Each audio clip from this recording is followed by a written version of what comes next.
Hello guys, मैं हूं जय pedhadiya और मेरी इस वीडियो में आपका स्वागत है। आज हम बनाने वाले हैं एक पिरामिड।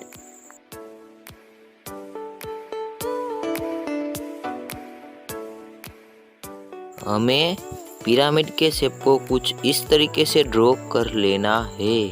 यहाँ पर एरो की ओर से ही हमारी लाइट आ रही है, ऐसा हम सोचेंगे और उसी के हिसाब से ही शेडिंग करेंगे।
आपको शेडिंग को लाइट टू डार्क ही करना है।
हम कुछ इस तरीके से पिरामिड की शेडो को ड्रॉ कर लेंगे और उसमें शेडिंग कर देंगे।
मैंने बैकग्राउंड को सेट कर दिया है और मैं उसे कॉटन की मदद से ब्लेंड भी कर दूंगा।